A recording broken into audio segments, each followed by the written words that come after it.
Madam మరి చూసుకున్నట్లయితే ఎలా ఉన్నాయి ఈ అంశాలు చూసుకుంటే ఆయన ఎందుకు అని ఇప్పుడు విపత్తుకు సంబంధించిన నష్టపరిహారానికి ఏమో ఇంట్లో ఉంటున్నారంట పవన్ కళ్యాణ్ గారు, అదే లడ్డు అంటే ముందుకు వస్తున్నారంట, జనం కూడా అదే అంటున్నారు, ఎలా చూడాలి? చూసేదే ఉంది, డైవర్షన్ పాలిటిక్స్ ఇవి. ఇప్పుడు ప్రజలు ఇబ్బందుల్లో ఉన్నప్పుడు ఫ్యాన్స్ ఫాలోయింగ్ ఉంటుంది, అక్కడికి వెళ్ళి వాళ్ళని ఇబ్బంది పెట్టడం ఎందుకని చెప్పేసి ఒక స్టేట్మెంట్ ఇచ్చేశారు. కానీ బర్త్డే సెలబ్రేషన్స్ సెలబ్రేట్ చేసుకోవచ్చు. అదే టైంలో ఇక్కడ ప్రజలందరూ ఆయన డిప్యూటీ సీఎంగా ఉన్నటువంటి రాష్ట్రంలో పెద్దవాళ్ళ దగ్గర నుంచి పిల్లల దగ్గర నుంచి రాత్రులు కరెంటు లేక పాములతో అసలు చాలా ఇబ్బంది పడుతున్నారు. అటువంటి వాళ్ళని కనీసం ఒక బాధ్యత గల అధికారిగా వచ్చి పరామర్శించాలి. కనీసం దానికి కూడా రాకుండా ఒక చిన్న స్టేట్మెంట్ ఇచ్చేసారు, ఏమని నాకు ఫ్యాన్స్ ఫాలోయింగ్ అని ఆయన చెప్పేసుకున్నారు. ఫ్యాన్స్ ఫాలోయింగ్ ఉంటుంది, ప్రజల్ని ఇబ్బంది పెట్టకూడదని నేను రావట్లేదని ఎవరైనా అలా చెప్తారండి? ఇప్పుడు మీరేంటి పొలిటీషియన్, యాక్టర్ కాదు కదా, మీరు పొలిటీషియన్గా ఉన్నప్పుడు మీది రెస్పాన్సిబిలిటీ అది. సో చూసుకున్నట్లయితే ఏదైతే నిన్న మాజీ ముఖ్యమంత్రి పర్యటనకి వెళ్తామన్నారు, ఏదైతే తిరుపతి పర్యటనకి ఏదైతే ఉంటే అన్యమతస్థుడు అని చెప్పి డిక్లరేషన్ ఇస్తేనే పైకి రానిస్తారంట. ఇంతకుముందు ఎప్పుడు చూడలేదంటున్నారు ప్రజలు ఈ అంశం. ప్రజలకి బహుశా అంటే ఇప్పుడు మీడియా వచ్చేసరికి ఎలా ఉంటుందంటే అండి, ఇది వరకు మీడియా అంటే ప్రజలు చాలా నమ్మకంగా ఒక ప్రజల తరపున ఉండి వాదిస్తుంది, ప్రజల తరపున ఒక బలమైనటువంటి బలం అని నమ్మేవాళ్ళు. ఇప్పుడు ఆ మీడియాని నమ్మే పరిస్థితుల్లో ప్రజలు ఎవరు లేరు. ఎందుకంటే ఇదంతా కూడా ఒక మాఫియా లాగా, అంటే అనకూడదు, ఒక మాఫియా లాగా తయారైపోయి ఎవరికో ఒక తొత్తుల్లాగా పనిచేస్తున్నారే తప్ప వాళ్ళు పందిని చూపించి ఇది నంది అంటే నంది అంతే అని చెప్పి ప్రెస్లో కానీ పేపర్లో కానీ ఛానల్స్లో కానీ దాన్ని వైరల్ చేస్తూ ఉన్నారు. కాబట్టి నేను చెప్పేది ఏంటంటే డిక్లరేషన్ ఫామ్ అనేది ఈ రోజు కొత్తగా అడగడం ఏంటి? ఓకే మీరు పెట్టారు, ఒక అన్యమతస్థుడుగా వెళ్ళేటప్పుడు చేయాలి, డిక్లరేషన్ ఫామ్ ఇవ్వాలి. కానీ ఇన్ని రోజుల నుంచి లేనిది ఈ రోజు కొత్తగా అడగడం ఏంటి? లాస్ట్ 5 yearsలో జగన్మోహన్ రెడ్డి గారు ఎన్నిసార్లు తిరుమలకి వెళ్ళారు? ఎన్నిసార్లు వెళ్ళారు? మన ప్రధాని మోడీ గారితో కలిసి వెళ్ళారు. మరి ఆ రోజు లేని డిక్లరేషన్ ఈ రోజు కొత్తగా రావడం ఏంటి? పక్క వీళ్ళు ఏమంటున్నారంటే అబ్దుల్ కలాం గారు ఉన్నప్పుడు ఇచ్చారు, సోనియా గాంధీ గారు ఇచ్చారు అంటున్నారు. అది చూపించమంటే వీళ్ళేం చూపించట్లేదు. మరి అదే దాన్నే డైవర్షన్ పాలిటిక్స్ అంటారు. ఇప్పుడు మరి అవన్నీ చూపించచ్చు కదా. నిజంగా నీతిగా నిజాయితీగా వాళ్ళ సైడ్ ఉంది అనుకుంటే చూపించాలి ప్రజలకి. అవేమీ లేకుండా డైవర్షన్ చేసి ఒకళ్ళ మీద నిందేసేసి దాన్ని ఇదిగో పంది అంటే నంది అని చూపించేస్తే ఎలా కుదురుతుంది? ప్రజల్ని మభ్యపెట్టడానికి చేస్తున్నారు ఇవన్నీ. చూసుకుంటే ఈ రోజు నుంచి పూజలు చేస్తున్నాయి ఇదే అంశం పైన. ఒక పక్క ఆర్కే రోజా గారు నిన్న చెన్నైలో పూజలు చేసి ఎవరైతే బూట్లు వేసుకొచ్చారో పూజలకు సంబంధించి అని చెప్పి ఆయన ఆవిడ ఫోటోలు చూపించారు. అవన్నీ ఎలా చూడాలి? ఒకటి చెప్తానండి, ఈరోజు ఎలా ఉందంటే ప్రతి విషయాన్ని కూడా ఒక కులాన్ని మతాన్ని కూడా ఈరోజు పాలిటిక్స్లోకి తీసుకొచ్చేస్తున్నారు మన అధికారులు. కానీ ఎవరైతే కుల మతాల విభేదాలు లేకుండా ప్రాంతం విభేదం లేకుండా చూసేవాడే నిజమైన నాయకుడు. అటువంటి నాయకుడు లేడు. ఈరోజు ఏంటంటే వచ్చిన 100 రోజుల్లోనే ఇది మంచి ప్రభుత్వం అని వాళ్ళు స్టిక్కర్లు అతికించుకుంటున్నారు. కానీ మంచి ప్రభుత్వాన్ని ప్రజలు చెప్పాలి. ఏం చేశారు ఈ 100 రోజుల్లో? ఏం చేశారు చెప్పండి. ఇంతమంది ప్రజలు అల్లాడుతున్నారు ఎప్పుడు లేని విధంగా. వాళ్ళకి ఏ రోజైనా న్యాయం చేశారా? ఇప్పటి వరకు వచ్చి అక్కడ బయట కనిపించేసి ఏదో ఒకళ్ళు ఇద్దరు కూడా వెళ్ళిపోయారు తప్ప లోపల దాకా ఎంతమంది జనాలు అల్లాడుతున్నారు, ఎంతమంది నిరాశ్రయులయ్యారు, పిల్లలకి పుస్తకాలు కూడా లేవు. అటువంటి వాళ్ళకి ఏం చేస్తుందండి గవర్నమెంట్? కేంద్ర ప్రభుత్వం కూడా ఈ విపత్తుకు సంబంధించి ఇంకా ఫండ్ ఇవ్వలేదని చంద్రబాబు గారు అన్నారు. కానీ వీళ్ళు లడ్డు విషయాన్ని మట్టుకు బాగా సీరియస్గా తీసుకుని ఏదైతే ఉందో వీళ్ళు ఆపేస్తాము, ప్రతిపక్షాలు వస్తాయి అంటున్నారు. ఇది ముందు తేల్చమంటారా? ఇది ముందు తేల్చమంటారా? కేంద్ర ప్రభుత్వం ఫండింగ్ ఇవ్వలేదు ఈ సోదంతా కాదండి. కేంద్ర ప్రభుత్వం ఇచ్చేదాకా ఇప్పుడు మీకు వీళ్ళు వచ్చేసి ఇప్పుడు పెద్ద పెద్ద వాళ్ళందరూ సినీ పరిశ్రమ నుంచి పెద్ద పెద్ద బిజినెస్ మ్యాన్స్ ప్రతి ఒక్కళ్ళు 50,000 నుంచి 25,000 దాకా వెళ్ళి సీఎం ఫండ్కి అందరూ వాళ్ళు హెల్ప్ చేశారు. అది మొత్తం చూసుకుంటే 600 కోట్లకు పైగా వచ్చింది. ఇప్పుడు అది చాలదండి ఇక్కడ చేయడానికి? పైనుంచి కేంద్రం నుంచి రావాలా? ఇవన్నీ సుత్తి మాటలు చెప్పొద్దని చెప్పండి. ప్రజలకి సహాయం చేసుకోవాలనుకుంటే ఎలాగన్నా చేయొచ్చు, అంతే తప్ప వాళ్ళ అకౌంట్లోకి జమ చేసుకోవాలంటే ఇవన్నీ వాళ్ళు ఇవ్వలేదు వీళ్ళు ఇవ్వలేదు అని సాకులు చెప్పడం కాదు. ముందు ప్రజలకి ఏం కావాలి? వచ్చిన 100 రోజుల్లోనే మీరేం చూడకపోతే ఏమి? లాస్ట్ ప్రభుత్వం సరిగ్గా చేయలేదనే కదా మిమ్మల్ని ఎన్నుకుంది. మరి మీరు ఈ 100 రోజుల్లో ఏం చేశారు? Right madam. మరి నష్టపరిహారానికి సంబంధించి ఏమంటున్నారు? అసలు ఒకవేళ నోటిఫై చేసుకోకపోతే ఏంటి పరిస్థితి? నష్టపరిహారం అంటే అండి, ఇప్పుడు ఆల్రెడీ గవర్నమెంట్ వచ్చేసింది. వచ్చిన తర్వాత కొన్ని విపత్తులు జరిగాయి. ఈ విపత్తుతో పాటు అంటే ఇక్కడ లోకల్గా ఉన్నదైతే ఇది, మాకు స్టేట్ వైడ్గా చూసుకుంటే బోల్డ్ అని ప్రాబ్లమ్స్ ఉన్నాయి. ఇప్పుడు వైజాగ్ స్టీల్ ప్లాంట్ని ప్రైవేటీకరణం చేస్తా అన్నారు. దానికి మన మోడీ గారు కేంద్రం నుంచి ఆమోదం ఉంటే దానికి వీళ్ళు సపోర్ట్ చేసి అది జరగకూడదని ప్రజలు ఎన్నుకున్నారు. ఆ రోజు అక్కడంతా ఫైట్ చేశారు కార్మికులందరూ కూడా, అది జరగకూడదని. కానీ ఈరోజు పవన్ కళ్యాణ్ గారు కానీ చంద్రబాబు నాయుడు గారు కానీ దానికి మద్దతు ఇస్తున్నట్టు మౌనంగా ఇవన్నీ కూడా అడుగుతారు, ప్రజలందరూ కూడా ప్రశ్నిస్తారని డైవర్షన్ పాలిటిక్స్ చేస్తూ తిరుమల లడ్డు అని చెప్పి ఒకరోజు, తిరుమల లడ్డు అయిపోయిన తర్వాత పవన్ కళ్యాణ్ గారు సనాతన ధర్మం అని ఒకరోజు కులాలని మతాలని తీసుకొచ్చి అంటే విభజన చేసి పాలించాలని చూస్తున్నారు. నెక్స్ట్ వచ్చేసి థర్డ్ పాయింట్ వచ్చేసి డిక్లరేషన్ ఫామ్ ఉండాలని చెప్పేసి ఇది ఒకటి. అంటే ఎంతసేపటికి ఏంటంటే వాళ్ళు డైవర్షన్ పాలిటిక్స్ చేసుకుంటూ ఉన్నారు తప్ప ప్రజల సమస్యల మీద ఫోకస్ పెట్టట్లేదు. ఇది 100% ప్రతి ఒక్కళ్ళు కూడా గమనిస్తున్నారు. ఇవే నేను కూడా ఒక యాజ్ ఏ మహిళగా సింగినగర్ ప్రాంత వాస్తవ్యురాలుగా నేను చెప్తున్నాను. నాకు తెలిసి నష్టపరిహార చర్యలు అని చెప్తున్నారు కానీ అందరి దాకా చివరి దాకా అంటే చివరి వ్యక్తి వరకు వెళ్తుందని అయితే నమ్మకం అయితే లేదు. ఎక్కడే చూసినా నేను దాదాపు 2-3 రోజుల నుంచి తిరుగుతున్నాను. మీ సేవ అంటారు, సచివాలయాలు అక్కడికి వెళ్తే బట్టికి ఒక్కొక్కళ్ళు తిప్పిస్తూ ఉన్నారు. చాలామందికి డబ్బులు అందని పరిస్థితి. వాళ్ళందరూ పెద్దవాళ్ళు, ముసలి వాళ్ళు, పిల్లలందరూ కూడా క్యూల్లో నుంచొని ఇప్పటికీ మాకు డబ్బులు ఇంకా రాలేదండి, ఇంకా జమ అవ్వలేదండి అని చెప్పేసి మాట్లాడుతున్నటువంటి పరిస్థితి. కాబట్టి చాలా వరకు అందరికీ వచ్చాయని అయితే గట్టిగా అయితే చెప్పలేము. అంతేకాకుండా వీళ్ళకి ఇప్పుడు ఫుడ్ కానీ చాలామంది నిరాశ్రయులు అయిపోయారు. ఎవరికి కూడా మొత్తం కూడా నీళ్ళల్లో ఫస్ట్ ఫ్లోర్ అంతా మునిగిపోయి గ్రౌండ్ ఫ్లోర్లో అంతా వెళ్ళిపోయి వెహికల్స్ వాళ్ళ బైకులు కానీ మొత్తం వాళ్ళు మళ్ళీ కోలుకోవడానికి లోపలికి వెళ్తే కనుక వాంబే కాలనీ అటు సైడ్ అంతా కూడా మళ్ళీ వాళ్ళందరూ కోలుకోవడానికి అంటే రోజువారీ సంపాదించుకొని బతికేవాళ్ళు ఎక్కువ. 1 year పడుతుంది.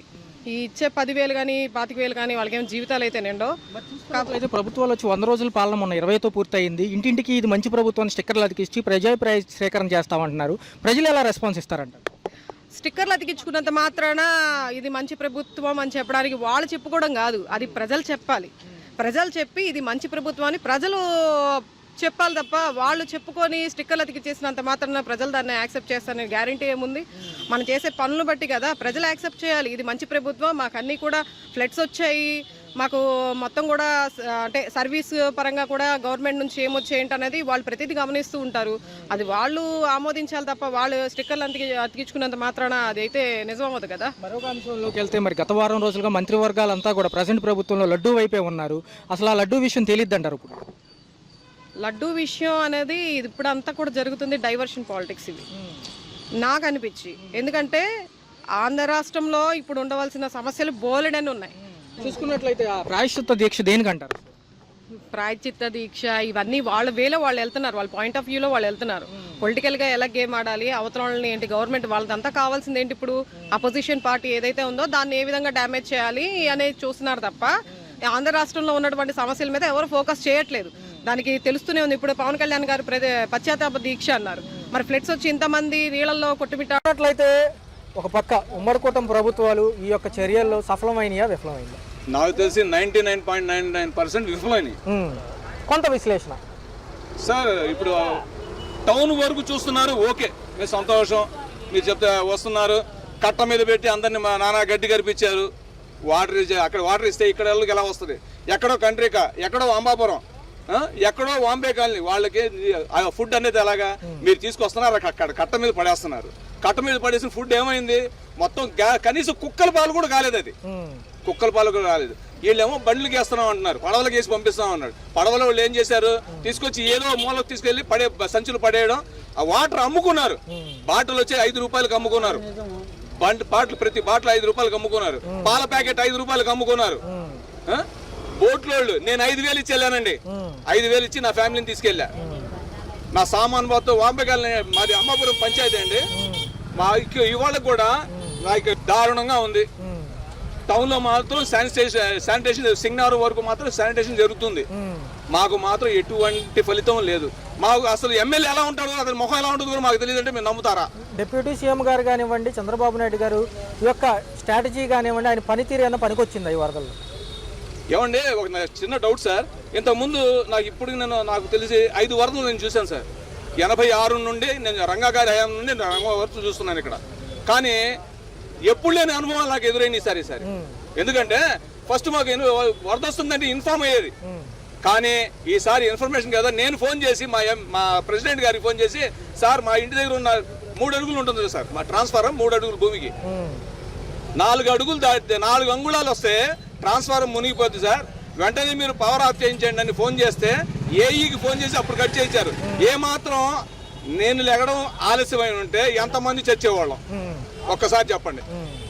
ఈకి ఇంత ముందు కూడా ఫోన్లో మాట్లాడడం జరిగింది. వాళ్ళకి వీళ్ళు వస్తారు కదా, లైన్ మెన్లు వస్తారు, వాళ్ళకి ఎన్నోసార్లు చెప్పాను సార్ మాకు చాలా రోడ్డుకి చాలా దగ్గరలో ఉంది, ఇది మార్చాలని. ఇప్పుడు దాకా మార్చలేదు, కావాలంటే మీరు చెల్లి చూసుకోవచ్చు. 5వ నెంబర్ రోడ్లో లాస్ట్ లో ఉంటుంది ట్రాన్స్ఫర్. అంబాపురం 5వ నెంబర్ రోడ్డు లాస్ట్ లో ఉంటుంది. ఇంత ఉధృతి సమయంలో ఒకవేళ వాలంటీర్ వ్యవస్థ ఉంటే ఎలా ఉంది? నాకు తెలిసి దేవుళ్ళ కాపాడుకునేవారు సార్. కనీసం ఫుడ్ వాటర్ ప్రతి లాస్ట్ హౌస్ వరకు అందేది. వాళ్ళు లేకపోవడం మైనస్ సార్.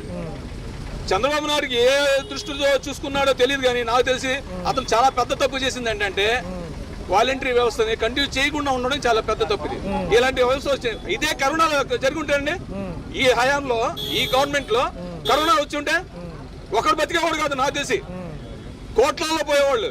5.5 కోట్లు ఉన్న ఆంధ్రప్రదేశ్ 1.5 కోటికి వచ్చేసేది గ్యారంటీగా, అది మాత్రం గ్యారంటీ. ఒక పక్క డిప్యూటీ సీఎం గారేమో 5 కోట్లు విరాళం ఇచ్చారు, మాజీ ముఖ్యమంత్రి జగన్మోహన్ రెడ్డి గారు 1 కోటి రూపాయలు విరాళం ఇచ్చారు అంటున్నారు. పేదవాడికి అందే పరిస్థితి ఉందా సార్? అవి పెద్ద విషయాలు, అది మనకు అనవసరమైన విషయాలు. ఎవడు ఏమి ఇచ్చాడు ఏమి అనవసరం. మనకి ఇక్కడ జరిగిన దానికి ఏంటి అనేది ఆలోచన ఉండాలి, అంతవరకే. కానీ వాళ్ళ పెద్ద పెద్ద విషయాలు మాకు అవసరం లేదు సార్. ఇప్పుడు నేను ఉన్నాను చిన్న వ్యాపారస్తు, ఏదో ఫోటోగ్రాఫర్ని, నా సామాన్లు మొత్తం కొట్టుకెళ్ళిపోయినాయి. నాకు ఫుడ్ కూడా లేని పరిస్థితులు, 0 నుండి స్టార్ట్ అయ్యి మళ్ళీ ఇప్పుడు 0కి వచ్చి నుంచొని ఉన్నాను. నాలాంటి ఇప్పుడు చూడండి, మెకానిక్ షెడ్ దగ్గర ఆటోను తోలుకుందామని వచ్చేసి ఆ ఆటో కూడా దొరకకుండా రోడ్డు మీద నుంచున్న పరిస్థితి నాది. నాలాంటి వాళ్ళు ఎంతమంది ఉన్నారు విజయవాడలో? ఇప్పుడు 3 లక్షల మంది మునిగిపోయారు. 3 లక్షల మంది కూడా ఇప్పుడు జీవనోపాధి 90% కూలిపోయారు, ఏమీ లేదు. ఇదే అంశం ప్రకారం చూసుకుంటే కృష్ణా నది పైన ఏదైతే రిటైనింగ్ వాళ్ళు కృష్ణలంక వాసులకు కట్టారు, అది 3 లక్షల మందిని కాపాడింది అంటున్నారు. దానిపైన మీ అభిప్రాయం? 100% అండి. ఎందుకంటే అది ఎవరైనా చేయనివ్వండి, అది గవర్నమెంట్ తరఫు నుండి ప్రజాధనంతో చేసింది, కానీ మంచి చేశాడు, అది ఒకటి మాత్రం నేను చెప్పగలను. మరొక అంశం తీసుకుంటే ప్రకాశం బ్యారేజీలు బోట్లు గుద్దుకోవడంలో కుట్రకోణం ఉందా, సహజంగా జరిగింది? ఏమండి ఇది మరి నవ్వుగా అనిపించట్లేదు మీకు? ఎవరిని చూసేస్తాడండి? ఆ తోడి వల్ల ఇక్కడ ఉపయోగం ఏంటి? ఈయనేమన్నా హీమేనా అటు వచ్చి చేతులు పెడతాడా సీఎం? లేదు, పెట్టలేడు కదా. అది వచ్చి గుద్దుకున్నా. నిజంగా ఒక విధంగా చెప్పాలంటే దానికి ఇవాళ దాని స్ట్రెంగ్త్ ఏంటో అదే మన బ్రిడ్జ్ నిరూపించుకుంది. దానికి అప్పటి ఇంజనీరింగ్ నేను యాక్సెప్ట్ చెప్తాను. మరొక అంశం చూసుకుంటే ఏదైతే మాజీ ప్రభుత్వాల మంత్రులు ఏమైనా సమీక్షకు వచ్చారా? ఇప్పుడు దాకా నాకు మా ఏరియాకి అయితే ఎవడు వచ్చినోడు కూడా దిక్కులేదు సార్. మాకు మా ప్రెసిడెంట్ ఒక్కడే పాప సీతయ్య గారు, ఆయన పేరు గండికోట సీతయ్య గారు, పాప పిచ్చోళ్ళగా 4 వేసుకొని తిరుగుతూ ఉంటాడండి. ఆయన ఎవరికి ఏం కావాలని తిరుగుతూ ఉంటాడండి. ఆయన ఒక్కడు. ఆయన ఇవాళ నిజం చెప్తున్నానండి. ఇంకో గొప్ప జోక్ ఏంటంటే ఇవాళ కూడా మాకు గవర్నమెంట్ ఉంది, ఏ సాయం లేదండి. దానికి నిదర్శనం ఏంటి తెలుసా సార్? మేము తాగే వాటర్ కూడా ఆయన సొంత డబ్బులతో వేస్తున్నాడు అండి ఇవాళకి, సిన్స్ టుడే. సార్ చూసుకున్నట్లయితే ఒక పక్క ఈ యొక్క ఉధృతికి సంబంధించిన అంశాల్లో ప్రతిపక్షాలు పాలకపక్షాలు ఉమ్మడిగా కృషి చేస్తే ఎలా ఉంటుంది? నాకు తెలిసి 100% చాలా బాగుంటుంది సార్. ఎందుకంటే ఇక్కడ ఇప్పుడు తన్నుకునే టైం కాదు ఇది. అందరూ సపోర్ట్ చేసుకుంటూ